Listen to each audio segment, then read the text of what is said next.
morning po sa ating lahat. Pakisabi sa katabi, good morning! Ayan. So, we are now on the second week of our series na, ano po series natin ngayon? Misyon sa Hanap Buhay. Ayan, so last week po, although nasa Tarlac po kami, syempre, nanood po ako ng ating live.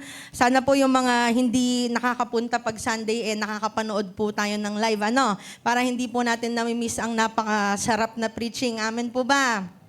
Amen. So anyways, nanood po ako ng live at alam ko, challenge po tayo ni Pastora MJ na maging excellent sa ating mga trabaho, whether actual career man yan, school man yan, o gawaing bahay. So, ang tanong, naging excellent po ba tayo last week? Ay, parang hindi. Sino dito naging excellent? Ayan, sige, praise the Lord. So, napakaganda pong challenge ng buhay ni Daniel that our work should be excellent, no? Ang ganda nun because as Christians, hindi po tayo nagsisettle sa mediocre work or basta-bastang trabaho. Gusto natin makita si Lord sa excellence natin. Amen po ba? No? At pinag-uusapan po natin ito dahil syempre sa month of May nandun po ang Labor Day, no? At gusto natin ng paalala na hindi lang tayo faithful sa mga trabaho natin inside the church, but of course also outside the church, no? At ngayon po lalalim pa tayo ng konti because ito po yung medyo tension, ano? What if excellent ka pero yung puso mo nakikipagkompetensya? No? What if you're doing great, pero medyo may inaapakan ka ng iba para makarating doon? No? Kasi sa workplace ngayon, normal yung ganitong pag-iisip eh. Kailangan ako ang mag-stand out. Kailangan ako ang mapansin. No? I have to play the game, kung hindi lalamunin ako ng iba. No? Kaya minsan, hindi ka nag-share ng mga idea mo para ikaw ang magaling, para ikaw ang bida. Diba? Or medyo masakit kapag iba yung na-promote, no? And we don't always say it out loud, but sometimes nasa isip natin, Lord, okay lang naman sa akin na mag-succeed yung iba, pero please lang, ako po muna. Pwede ako mauna. Diba, no? Diba, Lord, happy naman ako mag-succeed yung iba, pero please, Lord, kailangan mauna ako sa kanya ng konti. Medyo one step ahead, no? Naiisip natin yan. Kasi parang, ba't ang ganun, promoted na siya, ako hindi pa. Medyo masakit. Diba? Diba? Ang ganda kasi, ang galing mo sa work, excellent ka, na-apply mo yung Daniel Standard of Excellence. Pero hirap kang makakita ng ibang tao na nag-e-excel and sometimes, feeling mo lagi, kulang pa yung naaabot mo. Okay? That's why today, ang topic po natin ay the unselfish ambition. Hindi makasariling ambisyon.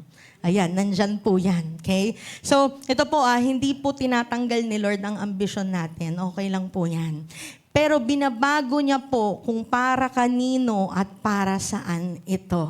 Kaya naman ngayong umagang ito, bukod sa gusto natin ma-identify kung selfish na ba yung mga ambisyon natin, gusto natin itong mabago. Amen po ba? Okay? Kaya tanongin mo yung katabi mo, are you ready? Yan, sige. So bago tayo magsimula, tayo po tayong lahat. Mananalangin po tayo. Okay. Hallelujah. Lord, maraming salamat, Panginoon, sa napakagandang umaga na ito na dinala mo kami rito, Panginoon. Dahil naniniwala kami, Lord, dahil nandito kami, ang mensahe mo sa amin ay personal, Panginoon. Dalangin ko, Lord, na buksan mo po ang isip namin, ang puso namin. Lord, tanggalin mo po lahat ng distraction sa paligid namin, Panginoon. May we be able to focus only on your word, on your presence, God. Fill this place with your presence, Lord, at magbago ka po ng mga buhay na nandito, Panginoon. Thank you, Lord. We praise you and we glorify you in Jesus' name we pray. Okay, sige po na po tayong lahat. Ayan, sige. So, babasahin po natin in Philippians 2, verse 3 to 5. Sabi dito, do nothing out of selfish ambition or vain conceit. Rather, in humility, value others above yourselves, not looking to your own interests, but each of you to the interests of others. In your relationships with one another, have the same mindset as Christ Jesus. Sa Tagalog, basahin din natin. Huwag kayong gumawa ng anumang bagay dahil sa makasariling hangarin o sa paghahangad na maitaas ang sarili. Sa halip, magpakumbaba kayo sa isa't isa at ituring na mas mabuti ang iba kaysa sa inyo. Huwag lang ang sarili ninyong kapakanan ang isipin nyo, kundi ang kapakanan din ng iba. Dapat maging katulad ng kay Kristo Jesus ang pananaw nyo. No, praise God for His word. So, para mabigyan po tayo ng konting background, no? Sinulat po ito syempre ni Apostle Paul habang siya ay nakakulong para sa church ng Philippi na isang Roman colony na may strong pride sa status, sa citizenship, sa honor. Kumbaga, importante po sa kanila ang social ranking. Okay? Kaya sinulat ito ni Apostle Paul para i-confront ang obsession nila sa status. Kasi yung Philippian church, faithful sila, generous sila, kumbaga excellent sila, katulad ng pinag-usapan natin last week. Kaya lang, may tension sa loob, lalo na pagdating sa mga relationship nila. Okay? Yung self-centeredness, no, gumagapang. Kaya pala, sa umpisa ng verse, in-identify ni Paul yung problema. Hihimayin po natin yung verse, okay? Sabi sa Philippians 2:3, do nothing from selfish ambition or conceit. Okay? So, ano daw yung problema na tinutukoy ni Paul? Ang problema daw ay selfish ambition. Okay? Yan yung problem. Nasa next slide po yan. Okay? At ang sabi ni Paul, hindi bawasan nyo yung selfish ambition o minsan iwasan nyo. Ang sabi ni Paul, do nothing. Sabi niya, huwag kayong gumawa ng anumang bagay dahil sa makasariling hangarin o sa paghahangad na maitaas ang sarili. Okay? So yung selfish ambition dito, sa original language, ibig sabihin yan, rivalry, self-seeking, o political maneuvering. Ibig sabihin, no, nakikipagkompetensya ka para lang manalo, para sa recognition. Yung mga desisyon mo sa buhay, nakabase sa tanong na, paano ako lalamang dito? Okay? Nagkakaroon ka ngayon ng strategic na self-promotion. Ito ay ambisyon na centered sa sarili. Kaya kahit meron kang naapakan, nasaktan, okay lang, basta ikaw ang una. Sadly, minsan sa loob ng simbahan may ganyan.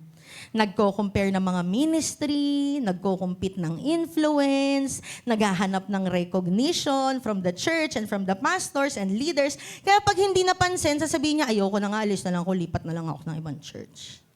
No? Doon ako sa napapansin ako. No? But Paul is saying, walang galawan ng palakasan, pa-impress o paangat ng sarili sa loob ng body of Christ. No? And let's be honest, sobrang normal po ito today. No? Sa office, dalawa kayong magaling, tapos pareho kayong pwedeng ma-promote. So, ikaw, hindi mo tutulungan yung katrabaho mo kasi bakit? Paano kung siya yung ma-promote? 'Di ba? Hindi mo sinasabi lahat ng alam mo para pagdating ng evaluation, lamang ka. Nangyayari po ba 'yan? Nangyayari po 'yan, no? Alam niyo po, sa mga hindi po nakakaalam, hindi naman po ako isang full-time pastor. Ako po ay nagtatrabaho. Okay? Ang trabaho po ay artista. Hindi, charing. Ako po ay isang senior talent acquisition partner for US operations. Diba? In short, recruiter ng mga Amerikano. So, naging interview po ako ng mga Americans na walang trabaho. Yun po ang work ko. So, night shift po ako. Pag nakikita niyo po akong online sa gabi, ibig sabihin nagtatrabaho po ako. Okay?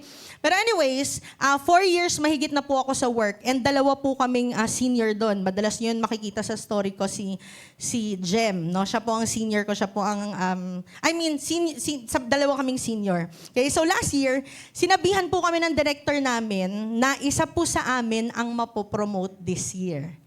Okay? Kung sa iba, baka gawin na naming paligsahan yon. Medyo nagbida-bida na kaming dalawa, naging Jollibee kaming dalawa. Diba? Pero alam niyo po, syempre, magkaibigan po kami for 4 years na, diba? Bago kami maging senior, hanggang maging senior kami. Sabay kami ma-promote sa lahat ng bagay. Pero this time, hindi pwedeng sabay kami ma-promote, kailangan isa lang. Okay? So nag-usap kami, sabi namin, sino man ang ma-promote sa ating dalawa, dapat magiging happy tayo para sa isa't isa. Pero minsan may nag-uusap ng ganyan, pero pasimple, di ba? Hindi, dapat ako. Di ba? Pero nag-uusap kami. Sabi namin, that happy tayo. And true enough, Kami naman po ay nagtulungan. Nag-fill kami ng classes. And after a year, hulaan niyo po, sinong na-promote? Hindi po ako, siya po. Siya po ang na-promote. So, supervisor ko na po siya. But you know what po, no? Ang naisip ko po, ito totoo po to, naisip ko po mag-resign. Hindi dahil nainggit ako, ay siya yung promoted. Kundi dahil maiipit ako. Kumbaga, it will take a long time for me to get promoted. Dahil maliit lang yung team eh. So, masastuck ako. Kaya ko naman gawin yung trabaho. Diba? Kuha po natin. Pero, ang word po sa akin ni Lord ay mag-stay po ako. Actually, nagpapa-interview na po ako. Nasa final interview na po ako. Tapos na. No, but ang word po sa akin ni Lord, stay. Iba ang promotion na ibibigay ko sa'yo. Marami kang gagawin sa church. Iba ang ililid mo. And since supervisor ko siya, nag-one-to-one kami, sabi niya, Gab, aalis ka pa ba? Tinanong niya ako, sabi niya. Sabi ko, hindi na. Kasi iba pala ipapagawa sa akin ni Lord. Sabi ko sa kanya, ikaw deserve mo yung position na yan. Hindi ko kayang gawin yung ginagawa mo. Ako malinaw sa akin na priority ko ang ministry ko. Bonus na lang ang ma-promote sa work. Actually, kaya po ako dumating dito dahil one time po nagpunta kami ng Tarlac. Friday po niyan, may work po ako. Naka-online po ako habang nasa biyahe. Hanggang 6 a.m. ang work ko. 4 a.m. pa lang, tulog na po ako sa Tarlac. Tulog na po ako ng 4 a.m. Nagising ako, may pinapagawa pala siya sa akin. Sabi ko, ay, sorry, nakatulog ako. At alam niyo po, ang sagot sa akin ng supervisor ko, haha, okay lang. Yun lang po ang sagot niya sa akin. So sabi ko, bakit ako aalis sa trabahong to kung blessing ito sa ministry ko? Diba? Pinagpapahinga ako. Diba? Sabi ko sa kanya, sa one-to-one namin, hindi kita pahihirapan, tutulungan kita, I will submit to your authority. And sobrang sarap sa puso na nakakapag-usap po kami ng ganun ka-open. And alam nyo po, yun nga katulad ng sinabi ko, every other week na magtatarlak po kami, pinapayagan niya akong bumiyahe kahit nag-work. Minsan pinapatulog niya pa ako. Minsan kahit pwede ako mag-leave, sasabihin niya, huwag ka naman mag-leave kasi wala naman tayong gagawin sa work. Go lang. Ganun sasabihin niya. No? Kaya sabi ko nung napunta sa akin tong topic na to, thank you Lord kasi tinuruan mo muna ako. No? Kaya thank you Lord para sa trabaho. Salamat po Lord sa mga trabaho po namin. Amen po ba? Grateful po ba kayo sa mga work nyo? Amen. Okay. So kung naging utak ko, ay kailangan kong manalo at nag-retaliate ako at nag-resign ako, saan ako makakakita ng work na nakasupport sa ministry ko? Amen po ba? Hindi sa lahat ng pagkakataon, kailangan ikaw ang mauna kasi minsan may itinuturo si Lord sa'yo. Okay? Ano nga ba ang ambisyon natin ngayon? And ito ba ay ambisyon na pangsarili o ambisyon na aligned sa pangarap ng Diyos sa'yo? Ganito yung tinutumbok ni Paul. And dinagdag niya pa, sabi niya, or vain conceit. This means empty glory. Yung recognition na wala namang eternal value. Kasi ang selfish ambition, naghahanap siya ng pag-angat na walang kasamang transformation. Basta gusto lang niya makatungtong siya sa taas. Malinaw po. Ang hirap nung nakatungtong ka nga sa taas pero pumangit yung karakter mo. Diba? Kaya anong paalala sa atin ni Paul? Do nothing out of selfish ambition. Instead, ano daw? Ano daw dapat ang posture natin? Sabi sa verse 3, in humility, count others more significant than yourselves. Anong posture? Humility. Sabihin mo nga, humility. Okay? Count means intentional decision. Hindi ito feeling, hindi ito automatic. Ibilang mo ang iba o ituring mo ang iba na mas mahalaga kaysa sa'yo through humility. Okay? Hindi ibig sabihin na dapat mas mababa ka o dapat wala kang worth, di ba? Yung parang pa-humble, iba yun eh. Di ba? Ibig sabihin ito, pinipili mong unahin ang iba kahit kaya mong unahin ang sarili mo. Dahil kita po ni Lord ang laman ng puso mo. Amen? Okay? At sa totoo lang po, ang promotion ay galing sa Panginoon. Ibibigay po yan ni Lord kapag kailangan nyo na. Amen? Kaya ang sabi ni Paul, dapat you have humility that lifts others. Tanong, masaya ka ba para sa kaklase mo na mas mataas ang grade sa'yo? Diba? Masaya ka ba para sa katrabaho mong nag-e-excel at na-promote? Masaya ka ba na gamit ni Lord sa church yung kaibigan mo? Masaya ka ba na naunang maging song leader yung beshi mo kaysa sa'yo? Diba? Masaya ka bang malaki ang life group ng iba? Masaya ka bang medyo mas malaki yung sahod ng asawa mo sa'yo? No? Ako masaya pag gano'n, no? Okay? Ano bang sabi sa verse 4? Look not only to your own interest, but also to the interests of others. Okay? Hindi sinasabing kalimutan mo ang sarili mo, pero kundi palawakin mo yung concern mo labas sa sarili mo. Okay? Halimbawa na lang sa trabaho, busy ka, may sarili kang task, deadlines, tapos may katrabaho ka, sabi sa'yo, uy, pwede bang patulong? Di ko gets eh. Dalawang response lang. Una, sorry, busy ako kahit hindi ka naman talaga busy. Diba? O pangalawa, sige, tulungan kita kahit sandali. Diba? Why? Not because wala kang ginagawa, but because you value people over position.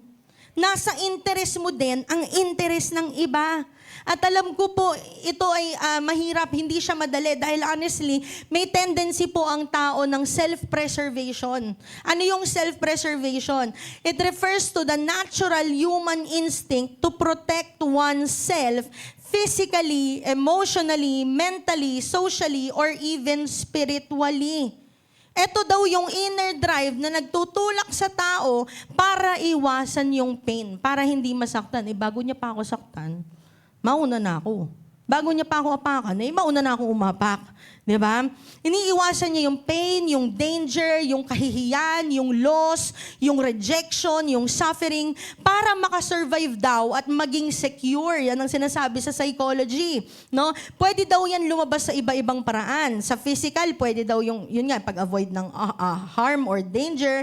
Emotionally, yung pag-guard mo sa sarili mo over heartbreak or kahihiyan. Socially, pinoprotektahan mo yung image mo. Spiritually, nire-resist mo yung surrender dahil natatakot kang mawalan ng control. Yun yung tinatawag natin na self-preservation. For example, yung si Peter denying Jesus was partly an act of self-preservation because natakot siya para sa buhay niya. Diba? Someone na ayaw magpatama dahil gusto nilang protektahan ng pride nila, that's self-preservation. A person na nananahimik instead na magsabi ng totoo dahil takot silang ma-reject. Okay?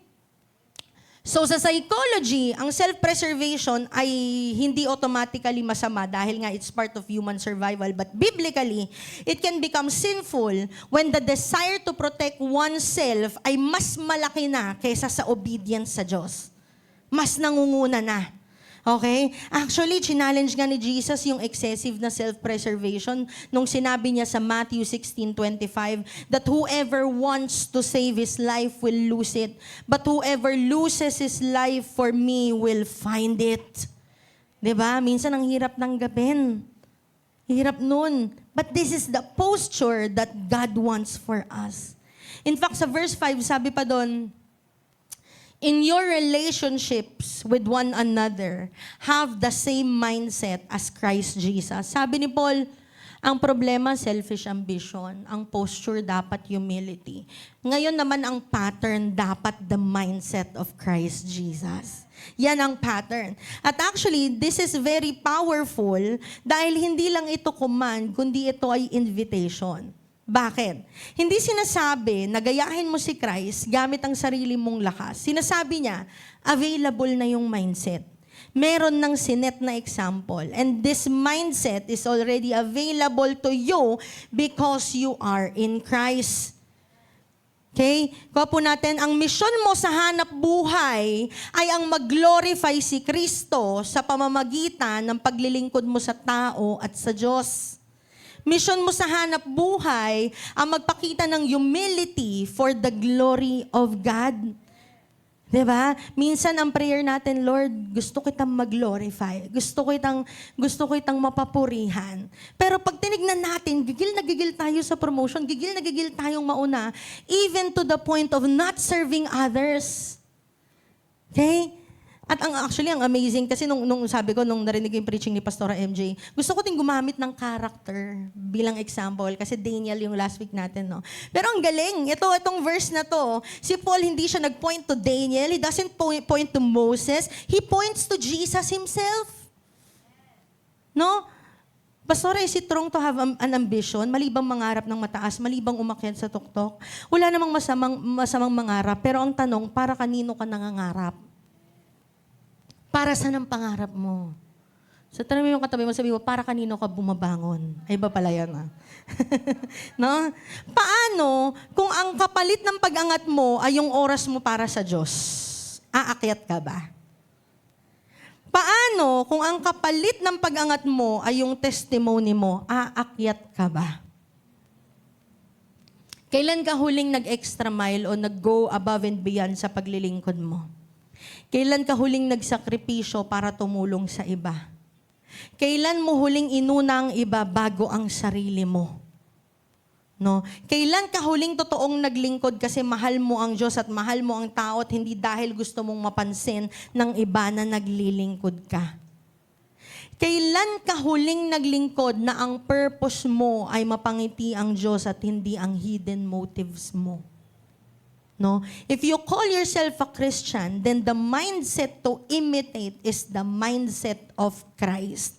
At ano daw yung mindset ni Jesus? Basahin natin yung kadugtong ng verse, Philippians 2 verse 6 to 11. Ang sabi po dito, kahit na nasa kanya ang katangian ng Diyos, hindi niya itinuring ang pagiging kapantay ng Diyos bilang isang bagay na dapat panghawakan. Sa halip, ibinaba niya ng lubusan ng sarili niya sa pamamagitan ng pag-aanyong alipin. Naging tao siyang tulad natin at sa pagiging tao niya, nagpakumbaba siya at naging masunurin sa Diyos hanggang sa kamatayan. Maging sa kamatayan sa krus. Kaya naman itinaas siyang lubos ng Diyos at binigyan ng titulo higit sa lahat ng titulo, upang ang lahat ng nasa langit at lupa at nasa ilalim ng lupa ay luluhod sa pagsamba sa Kanya at kikilalanin ng lahat na si Hesukristo ang Panginoon sa ikapupuri ng Diyos Ama. Praise God for His Word. This is the mindset of Christ. Gagawin ko pong simple. Jesus has the highest position. He is God. Jesus is God. Wala siyang kailangan patunayan, wala siyang kailangan habulin, pero anong ginawa niya? Hindi siya nag-cling sa rights niya. Hindi niya ginawang advantage ang rights niya. In fact, kung naaalala niyo in the Garden of Gethsemane, nung huhulihin na si Jesus at si Peter, pinutol yung tenga nung isang huhuli kay Jesus. Sabi niya in Matthew 26:53, hindi mo ba alam na pwede akong humingi ng tulong sa aking Ama at kaagad niya akong padadalhan ng 12 batalyon na mga anghel? No? Pwede naman Pwedeng gawin ni Jesus. Pwedeng ipagmalaki ni Jesus kung sino siya. But in order to serve others and to show His love for us and as obedience to God, hindi po niya ginawa yon. Ang problema minsan sa atin, teka, leader ako, leader mo ko. Di ba? Teka, ako senior mo ko dito, boss mo ko dito, Pero si Jesus, hindi ganun yung mindset niya. Okay? Imagine that kung tayo yun, karapatan ko to, deserve ko to Diba? Hilig natin sa deserve. But Jesus, He became a servant. Hindi siya nag-demand ng special treatment. Hindi siya nagsabi ng, do you know who I am? Parang sa mga short clips, di mo ba ako nakikilala? Di mo ba ako kilala? Yung mga anak pala ng mga boss, no? Okay? Kung si Jesus nasa corporate world, siya yung pinaka-qualified, pinaka-deserving ng position. Pero instead na siya ang mag-demand ng promotion, siya pa yung tumutulong sa iba. Nagli-lift ng team, hindi naghahabol ng title. He humbled Himself. Hindi lang ito simpleng humility, He humbled Himself to the point of death. Death on the cross. Ang pinaka-lowest form of humiliation. Pero what happened? And then God exalted Him. Ang Diyos Ama ang nag-angat sa Kanya. Take note, Jesus did not exalt Himself. Ganito ang sistema ng mundo. Promote yourself to rise, pero ang sistema ng Diyos, humble yourself and I will raise you. No? Sabi sa Matthew 23:12, ang nagpapakataas ng kanyang sarili ay ibababa ng Diyos at ang nagpapakababa ay itataas ng Diyos. Amen? The key is humility. Because at the end of the day, wala kang ibang madadala mula sa mundong ito.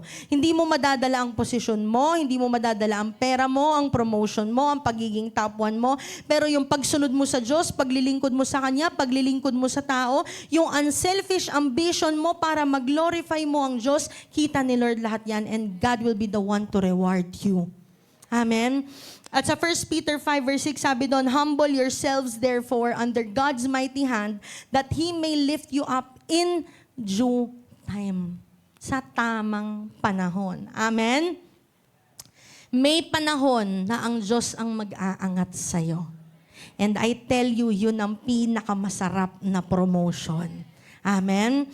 Ito yung katotohanan. Hindi mo kailangan lumaban paakyat kung ang Diyos ang kasama mo. Because He will position you in the best place. Mas masarap mag-ambisyon na makapaglingkod sa Diyos at sa tao kaysa mag-ambisyon na para lang sa sarili. Amen po ba? Anong itsura nito sa hanap buhay, sa school, sa ministry, sa bahay? You serve even when it's unnoticed. Naglilingkod ka kahit walang nakakapansin. No? Hindi lahat ng ginagawa mo papalakpakan ng tao, pero gagawin mo kasi kita ni Lord. Hindi man kita ng boss mo, kita ni Lord. Hindi man kita ng kaibigan mo, ng katrabaho mo, pero kita ni Lord. Kaya ano pa? You celebrate others genuinely. Masaya ka para sa success ng iba. Hindi ka threatened sa success ng iba. Lord, salamat po sa promotion niya, salamat sa success niya, salamat sa achievement niya, salamat Lord may kotse na sila, salamat Lord may bahay na sila. No, you are genuinely happy for them. Sabi mo sa katabi mo, masaya ako para sa iyo. No? At dahil naglilingkod ka, at totoong masaya ka para sa iba, you pursue excellence without ego. Nagiging excellent ka ngayon, magaling ka, pero hindi ka mayabang. Sabi mo sa katabi mo, huwag kang mayabang. Ayan. Competent, pero hindi competitive in a destructive way. Bakit? Dahil you trust God with your promotion. No? Next slide yan. You trust God with your promotion. Hindi ka nagmamanipulate, hindi ka naglalakad ng shortcut. May tiwala ka na si Lord ang mag-aangat sa'yo sa tamang panahon. Amen. Church, listen to this ha. Ang place of work mo, ang place of service mo, ang church, ang ministry, ang bahay mo, ang school mo, ay hindi hagdan para akyatin. It is an altar to serve. Altar yan para maglingkod. Nasaan ka man, you are serving God, you are serving people. Hindi ka aapak ng iba para umangat because in God's kingdom, the lowest in posture becomes the highest in honor. Yung magaling maglingkod, yun ang kapalapalakpak. Amen? Kaya sana mangarap ka kasama si Kristo. Have that unselfish ambition to serve. Kung ang ambisyon mo ay nakasuko kay Kristo, hindi ka lang basta makakatungtong sa taas, pero you will reflect the one who truly sits on the throne. Kaya sana ang ambisyon natin magamit tayo ng Diyos. Sana ang ambisyon natin yung, Lord, gusto ko pang magsakripisyo. Lord, gusto ko pang mag-effort. Gusto ko pang maglingkod ng buong buo sa'yo. Sana ang cry ng heart natin, Lord, gamitin mo pa ako. Lord, use me. Because yun po ang pinakamasarap na promotion, ang maggamit ng Diyos. Diba? Ang hirap nung gamit na gamit sa trabaho, yung mga talent mo, yung skills mo, pero hindi magamit para kay Lord. Kaya this time, sana yun ang ambition natin. Ang paglingkuran ang hari ng mga hari. Ang paglingkuran ng ating Diyos.